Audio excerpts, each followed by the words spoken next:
Maxey. Wow, what a play! He's got Bogdanovich thinking about a three. There it is. Yes! From beyond. Oh, and there's a five. Coming up with a steal. Curry open. It's for three. Yes! And now, Morning Cup of Joe. Good morning, guys. What is happening? Welcome to Morning Cup of Joe. Today we are breaking down our top takeaways versus the Portland Trail Blazers. Sixers got the W 113-103, moved to 5-2 on the season. Joining me as always is my man Tiago. Good morning, Tiago. Good morning, Chris. Talk about one more Sixers win. It's becoming the norm. So is waking up early and doing this thing. Yeah, you gotta love it. Well, guys, if you're watching us live here this morning, please be sure to comment.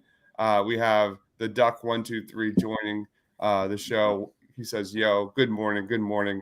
Also, be sure to smash that subscribe button. Let's deep dive right into this game, Tiago. What was like your main takeaway after the post game show? Now that we got a little sleep to sleep on this thing.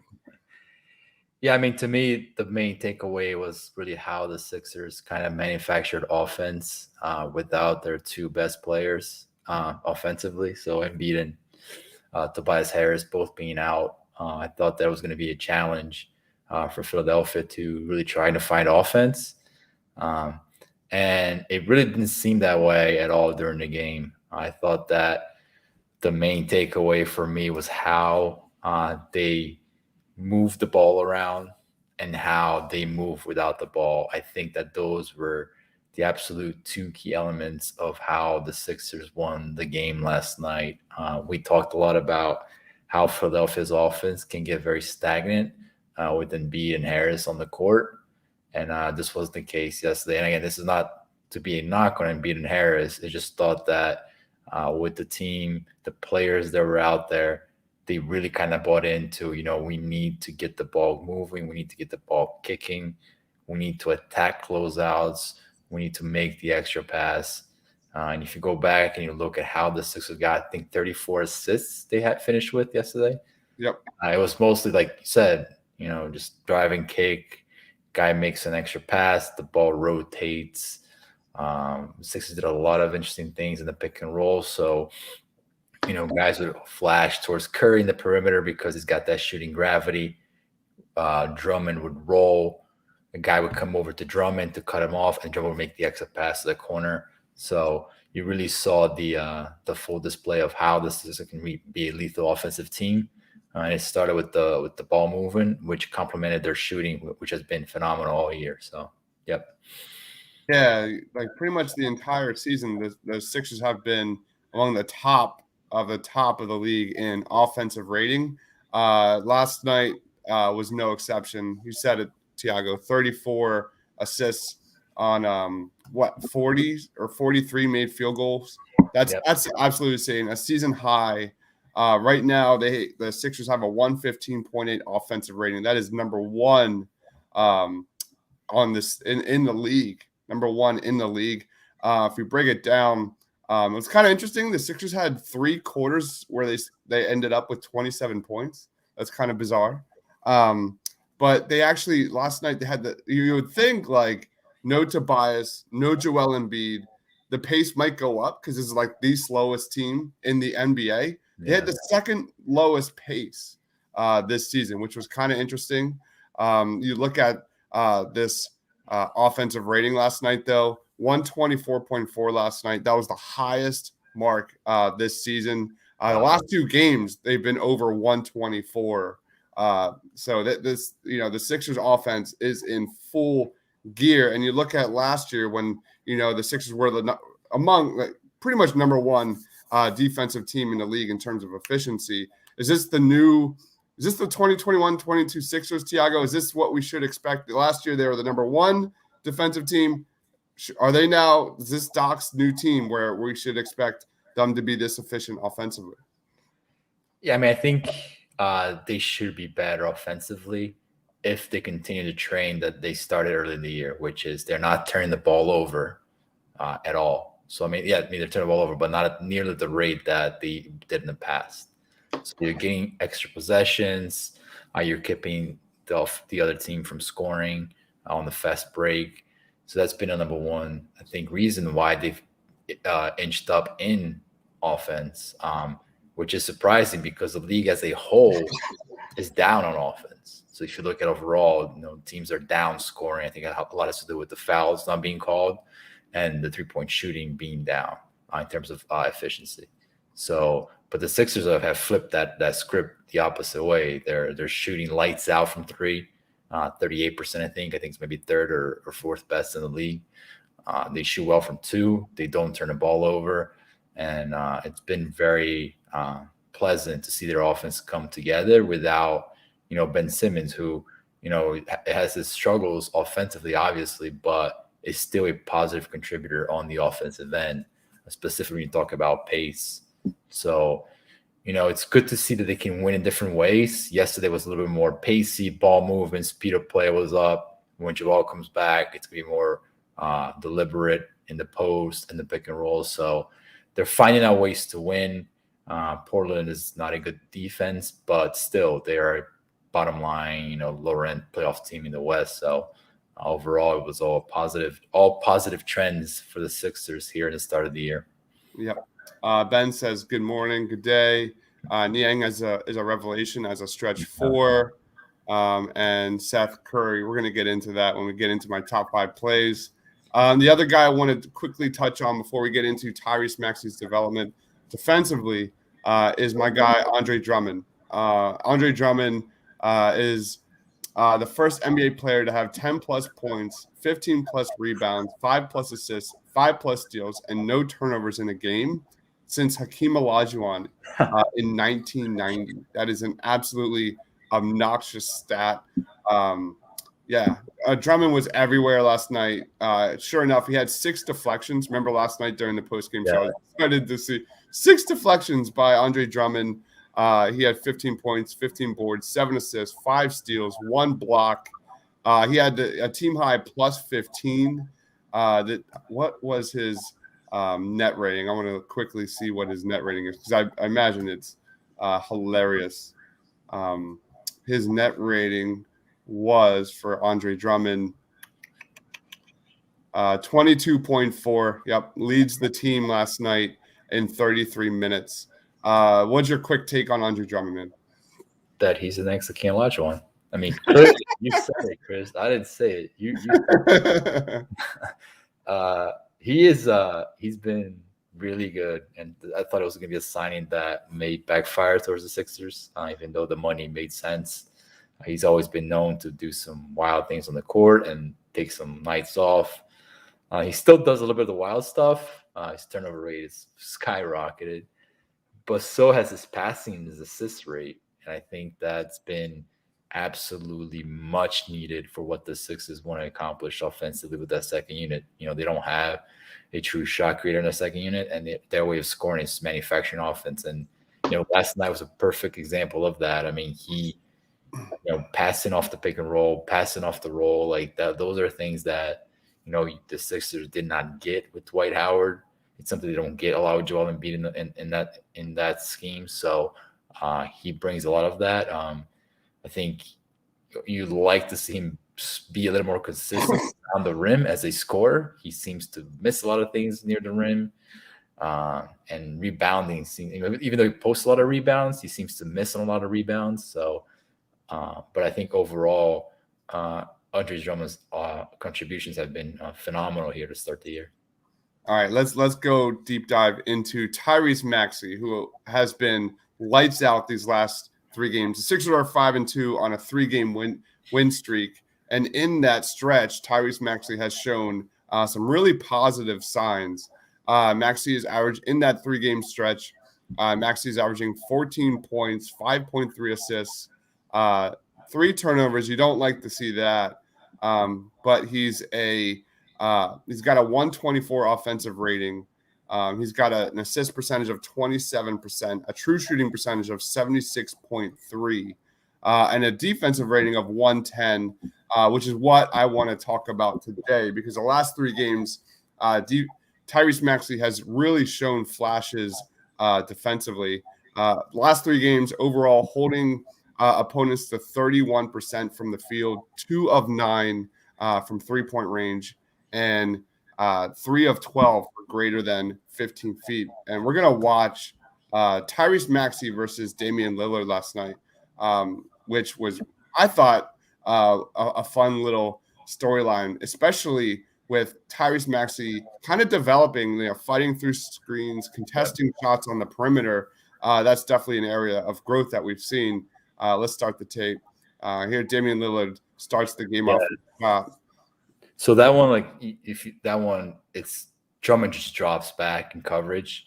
So it's a lot on Tyrese to try to recover from that screen and somehow, some way have an impact on Dame's shot. Now you'd say, does that really impact Dame's shot or not?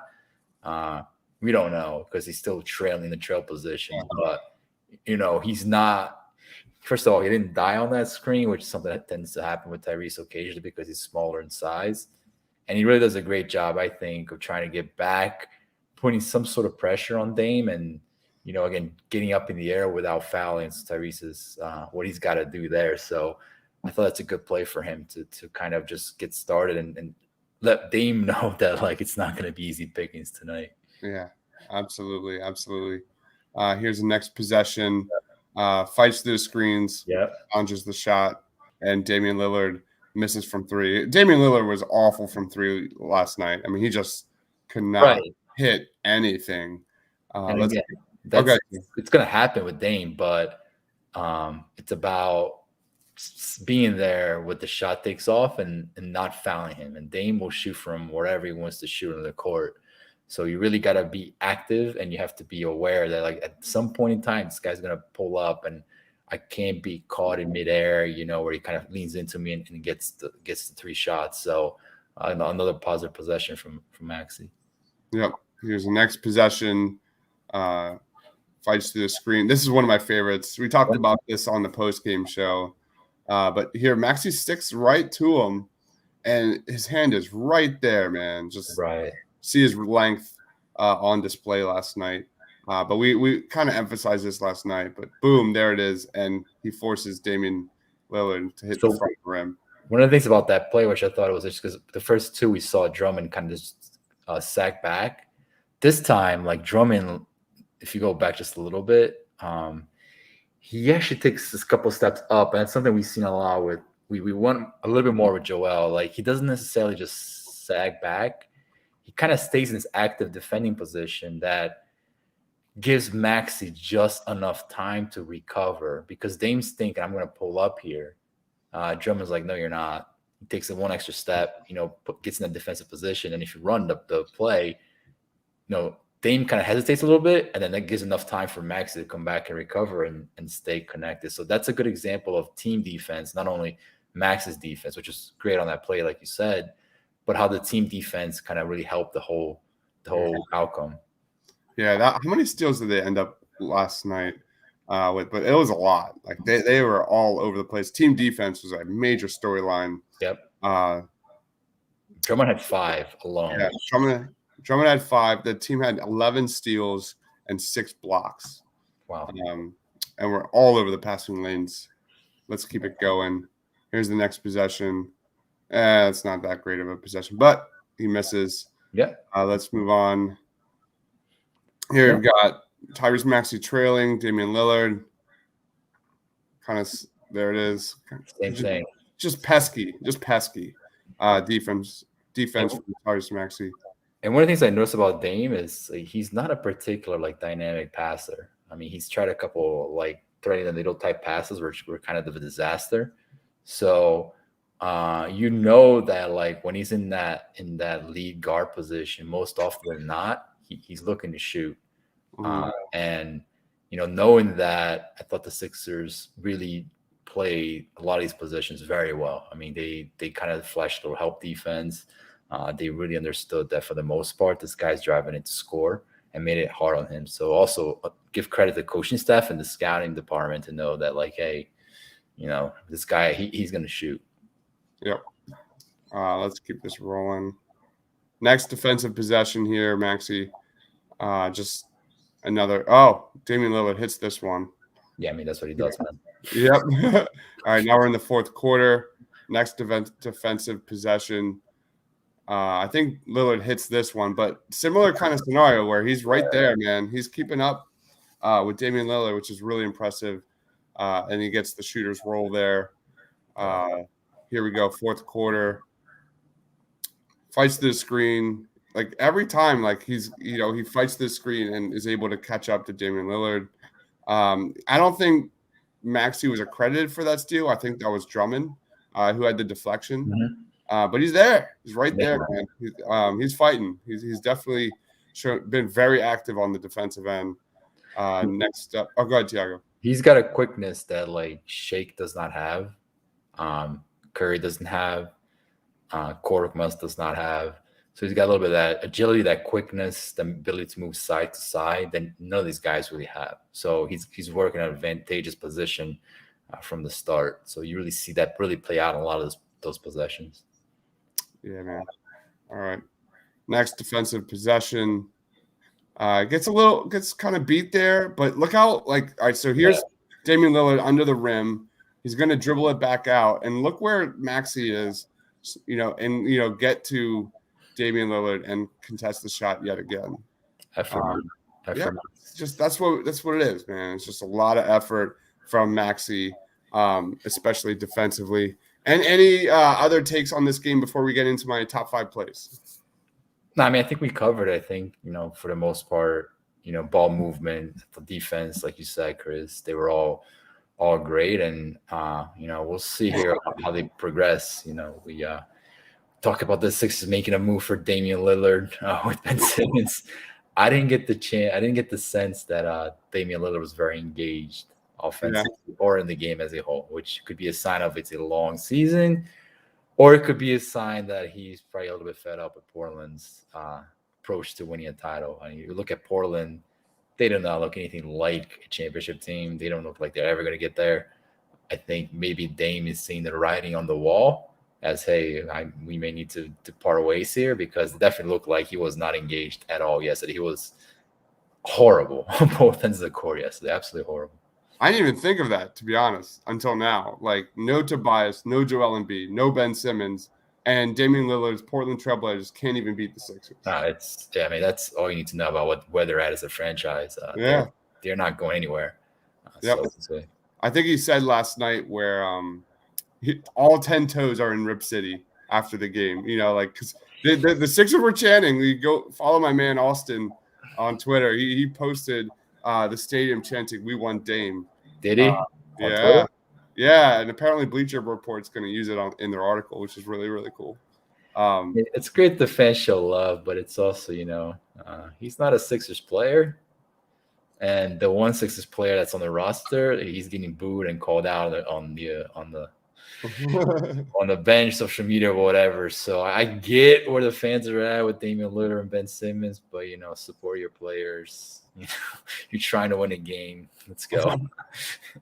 Ben Butler says second night back to back. Yeah, we have the Chicago Bulls on Wednesday night, which is gonna be a great game. It's gonna be a great game.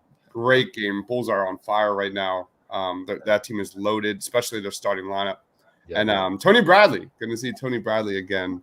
My boy is I have a friend who's a big Chicago Bulls fan. Dude's been texting me like, "Who the hell is Tony Bradley?" I'm like, "Oh, you son of a bitch! You're gonna love Tony Bradley." You haven't seen anything yet. And I think they play the Pistons on Thursday night. But Joel Embiid will be back. I don't know where Tobias Harris is. But anyway, for Dame, that's right. The Blazers did play on Sunday night, right? So that was a back-to-back for the Blazers, to be fair. Yeah. All right, let's roll into my top 5 plays against the Portland Trail Blazers. Here's some honorable mentions. I just made this defense to offense here. Matisse Thybulle just causing havoc against the Portland Trail Blazers. Contests the 3-point shot. He's literally not even on the screen. But there he is. And he does, man. But he does. Forces the turnover, and Shake Milton finishes in traffic on the other side. What did the defensive numbers aren't out yet for this game last night. But what did Matisse Thybulle have in terms of deflections? Matisse Thybulle had 3 deflections, which is a little less than he usually does. The dude's averaging I think before last night, 3 point. I might even been 3 point. Hold on, did I write it down? I mean, he's got to be averaging a lot of deflection steals because his offense has been a disaster to start the year. Steals per 36 is the highest of his career right now. Really? This season so far. Yeah, that's what he does, man. Block, steals, havoc. That's his calling card. Yeah. All right, next play. I don't even remember what this is. Furkan steal, gets it to Tyrese, outlet pass to Seth Curry, who finishes the layup. Defense to offense. That was another theme of last night. So a couple of things on that play. First, I'm finished up writing an article about Korkmaz's improvements this year, and one of the improvements that I noticed is his defense. He's second on the team in deflections. Mm-hmm. And you see right there why. He uses his length, he's in position to defend. And then the second thing is Seth Curry, Seth Curry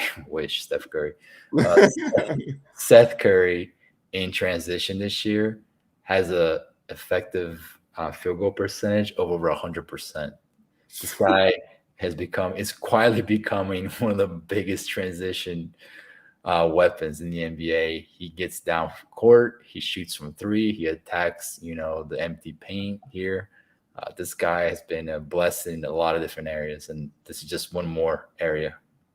Yeah, Tobias and Seth Curry have been dominating. Here's the October numbers in transition. 93rd percentile for Tobias Harris. Seth Curry's 100. Yep. Just something. And then there's Korkmaz, 82. Korkmaz too. I wrote about that. His transition play has been phenomenal. The Sixers are a really, really good transition team. They don't turn the ball over in transition. The only thing is that they don't generate enough transition opportunities. They have to do more of that. Yeah, totally. All right, let's roll on to next honorable mention. Nice no-look pass from Seth Curry to Matisse under the rim. That was awesome. Let's keep it going. A lot of these, again, you're attacking Portland's perimeter defense. You run that. There it is right there. I mean, the finish by Tyrese Maxey. That was terrific. Fun game. Off balance through contact. Love it. Yeah. Number 5. All right. Drummond with the steal. Yeah. I put this at number 5. It's not that big of a play, especially because it's in the first quarter, but it kind of just summarized the game a lot last night. Yeah, but there's a couple of things there. So first of all, Drummond defending the pick and roll. We talked about this. So you see him, just stay with the shooter, roll back, get his hands on the ball. And then the second thing is Maxey in transition here, how aware he is of where Curry is going to flash. I mean, a lot of the young kids take this ball and try to take it to the rack.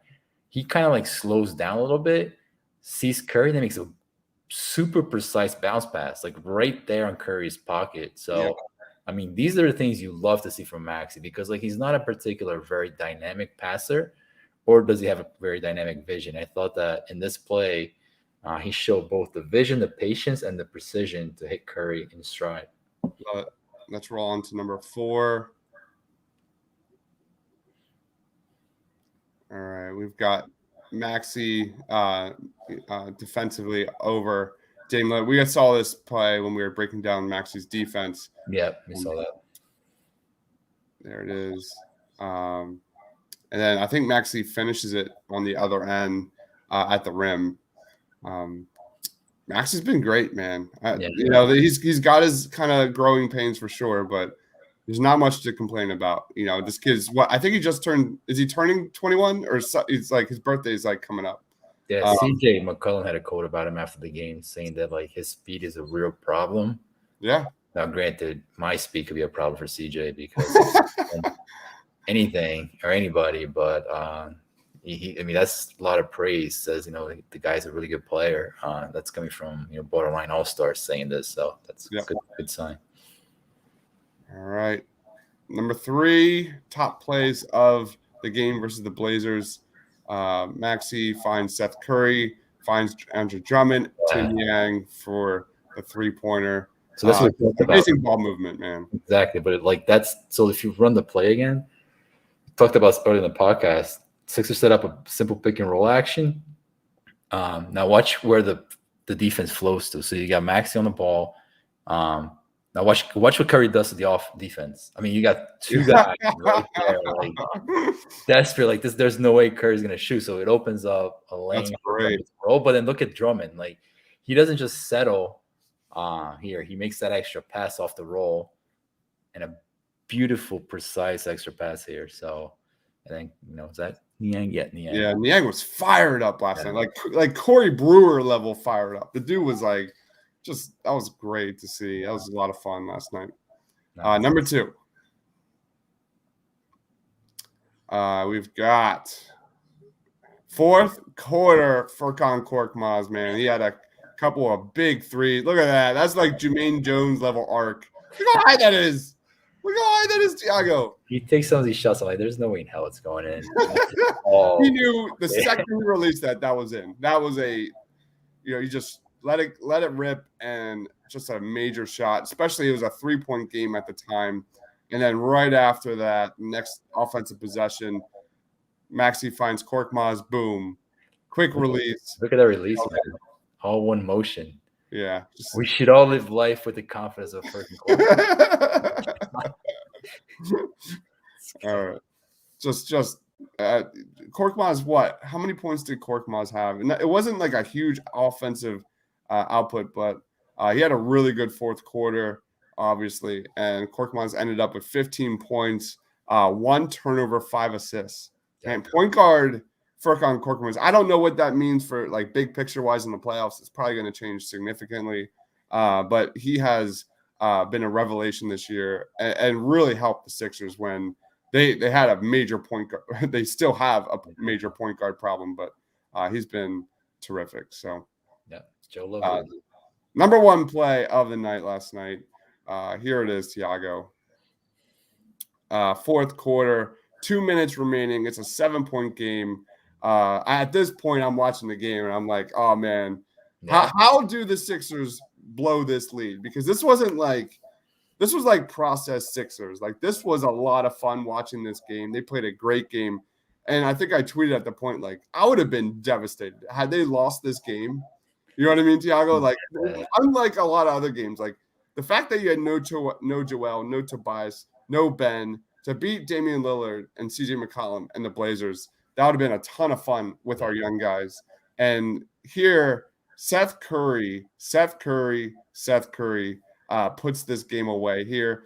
We've got a 3-point shot to make it a 10-point lead for the Sixers with 2 minutes remaining. Just a massive, massive shot. And then right after this, this was actually before it. My bad. I screwed up the timing. Yeah, that's fine. But yeah, you have to make tough buckets late in games, man. And you see 2 super tough buckets. Yep. Another really tough bucket here where with the shot clock dwindling, he's just gotten really nothing and just, hits the floater at the free throw line to make it, a 5-point game there. Seth Curry has been unbelievable. Like every single time I feel like I'm doing these top 5 shows, like Seth Curry is always like reoccurringly number 1 on my list, Thiago. Yeah, I mean, he seems to really have found his footing with the Sixers. I think last year it might have been due to COVID as well because he got sick. You felt that like there were a lot of games where Curry was a kind of a zero offensively. But towards the end of the regular season, definitely in the postseason, he was phenomenal. And then again this year, he seems to really have found his stride offensively. So it's just an unbelievable contract the Sixers have in the books for the year. It's an unbelievable trade the Sixers made to get Seth Curry in the roster for Josh Richardson. He is one of the best NBA shooters out there, and he does. We showed that what the gravity on the court looks like with him. I cannot imagine what this offense will look like without him if that was to ever happen. So he needs to be out there doing what he does, man. Absolutely. Do you know what Seth Curry's offensive rating is this year? It's probably like 130 something. It's 137. Yeah, I would imagine he has been one of the most impactful offensive players this year. As simple as that. His true shooting percentage is nearly 76%. Yeah. Through 7 games. It's not like this is just like a 2 or 3 game stretch. Like, he's just been lights out. Absolutely lights out. We have a comment here. Matt talks hoops. Lots of guys are stepping up when creating their own shots this year. Yeah. They are. Ben says Nurkic looked lost or injured. He looked, I mean, just like Dame, like, dude, it looked like they were running the pick and roll for the first time last night. That's what it looked like. That team is so discombobulated. I mean, you can say the same thing about Robert Covington. I don't know what's kind of into Robert Covington's game beyond the fact that he doesn't even play on offense. Even defensively, I mean, he looked lost. He looked slow. He's a guy I know Sixers fans are going to want at the trade deadline. At what he's doing, makes no sense to bring a Robert Covington in. That whole team just looks like they're just ready to move on, and that's why we talked about Damian Lillard. But Damian Lillard's got to play if he ever get here, because that type of effort he showed yesterday, like, that's not going to fly Philadelphia. No. Could you imagine, like, well, first of all, CJ McCollum and Damian Lillard were combined 15 of 40 from the field and a negative 30 with 5 turnovers. That is wild stuff when considering what the Sixers had on their roster last night. Tiago, let's wrap it up. Where can we find him, man? Yeah, man, you guys can always find me here, the Morning Cup of Joe, the Sixers post-game show. We do a lot of those after games on Twitter. And then also I'm finishing up an article on freaking Cork Maz, where I've tried to detail all the improvements we've seen so far with Cork, who's now a true rotation player in the NBA. Yep. Who knew this would ever happen? Yeah, I mean, he he called me out last year when my expectations were definitely here. Yeah. Last year, I thought he had a very strong season. This year this is like 3 steps up from last year. This is where he's showing you that he is a much more well-rounded basketball player. All right, let's wrap it up. Follow my man Tiago on Twitter at @tscabby. I am Dibes, Mr. Crockpot. Thank you, everyone, for watching us live and commenting. Please be sure to hit that like button, help us out, share the love, and you always subscribe to the Painted Lines YouTube channel. For Tiago, for myself, thanks for watching, guys. Stay awesome. Maxey! Wow, what a play! He's got Bogdanovich thinking about a 3. There it is! Yes! From beyond. And there's 5. Coming up with a steal. Curry open. It's for 3. Yes! And now, Morning Cup of Joe.